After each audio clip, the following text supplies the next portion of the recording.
तो दोस्तों, अभी तक आपने पढ़ा कि प्रेजेंट टेंस की किसे कहते हैं और वह कितने प्रकार के होते हैं।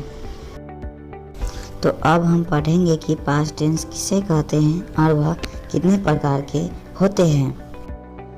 तो चलिए वीडियो को शुरू करते हैं और समझते हैं कि पास्ट टेंस किसे कहते हैं और वह कितने प्रकार के होते हैं।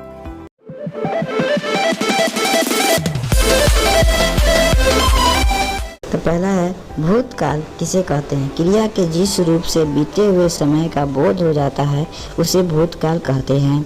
सरल शब्दों में जिससे क्रिया से कार्य की समाप्ति का बोध हो जाता है उसे हम भूतकाल की क्रिया कहते हैं।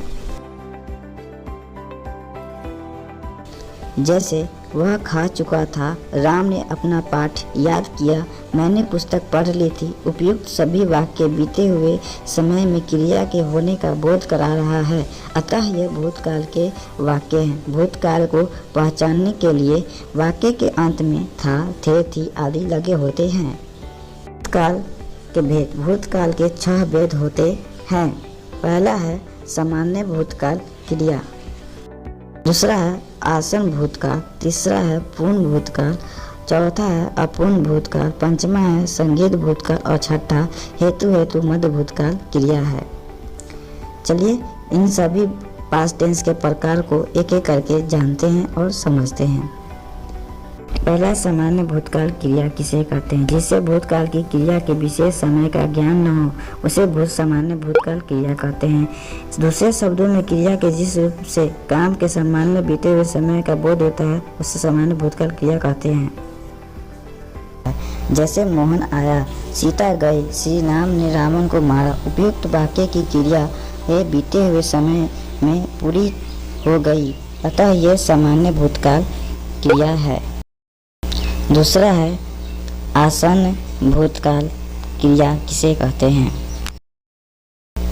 क्रिया के जिस रूप से यह पता चलेगा कि क्रिया अभी कुछ समय पहले ही पूर्ण की गई हो उसे आसन्न भूतकाल कहते हैं। इससे क्रिया की समाप्ति निकट भूत में या तत्काल ही सूचित होती है। जैसे मैंने आम खाया है, मैं अभी सोकर उठी हूँ, अध्यापिका पढ़कर आई है। उपयुक्त वाक्यों की क्रिया अभी अभी पूर्ण हुई है, इसलिए ये आसन्न भूतकाल की क्रियाएं हैं। पूर्ण भूतकाल किसे कहते हैं। क्रिया के उस रूप को पूर्ण भूतकाल कहते हैं जिससे क्रिया की समाप्ति के समय का स्पष्ट बोध होता हो, क्रिया की समाप्त हुए काफ़ी समय बीत जाता हो, क्रिया के जिस रूप से उसके बहुत पहले पूर्ण हो जाने का पता चलता है उसे पूर्ण भूतकाल कहा जाता है।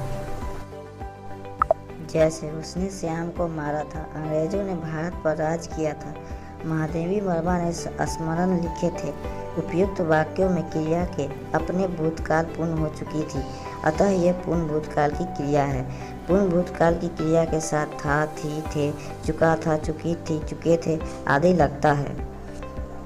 चौथा है अपूर्ण भूतकाल किसे कहते हैं। इससे यह ज्ञात होता है कि क्रिया भूतकाल में हो रही थी किंतु उनकी समाप्ति का पता नहीं चलता है। जैसे सुरेश गीता गा रहा था, रीता सो रही थी। उपयुक्त वाक्यों में क्रिया से कार्य के अतीत से आरंभ होकर अभी पूरा न होने का पता चल रहा है, अतः ये अपूर्ण भूतकाल क्रियाएं हैं। पांचवा है संगीत भूतकाल किसे कहते हैं। भूतकाल क्रिया के जिस रूप से उसके भूतकाल में पूरा होने में संदेह हो उसे संगीत भूतकाल कहते हैं। इसमें यह संदेह बना रहता है कि भूतकाल में कार्य पूरा हुआ या नहीं। जैसे तू गया होगा, बस छूट गई होगी, दुकानें बंद हो चुकी होगी। उपयुक्त वाक्यों की क्रिया से भूतकाल में काम पूरा होने में संदेह का पता चलता है, अतः यह संदिग्ध भूतकाल की क्रियाएं हैं। छठा है हेतु मध्य भूतकाल क्रिया किसे कहते हैं। यदि भूतकाल में एक क्रिया के न होने पर दूसरी क्रिया का न होना निर्भर करता है तो वह हेतु मध्य भूतकाल क्रिया कहलाती है। इससे यह पता चलता है कि क्रिया भूतकाल में होने वाली थी पर किसी कारण न हो सका। यदि तुमने परिश्रम किया है तो वह पास हो जाते हो। यदि वर्षा होती तो फसल अच्छी होती। उपयुक्त वाक्यों की क्रिया एक दूसरे पर निर्भर है। पहली क्रिया के न होने पर दूसरी क्रिया भी पूरी नहीं होती है, अतः यह हेतु मत भूतकाल क्रिया है। तो दोस्तों, मैं उम्मीद करता हूँ कि आज की क्लास में आपने पास्ट टेंस के पूरे प्रकार को समझ लिया होगा। अगर आपको कोई दिक्कत हो, परेशानी हो, तो कमेंट बॉक्स में अपनी परेशानी को ज़रूर लिखें। हम अपनी तरफ से पूर्ण कोशिश करेंगे कि आपकी परेशानी को दूर किया जाए। इससे हमें बहुत खुशी होगी। अगर हमारी वीडियो आपको अच्छी लगती हो तो हमारे प्लीज़ प्लाजा स्टडी चैनल को सब्सक्राइब करें, बेल आइकन को ऑल पर सेट जरूर करें ताकि आने वाली वीडियो की नोटिफिकेशन सबसे पहले आप तक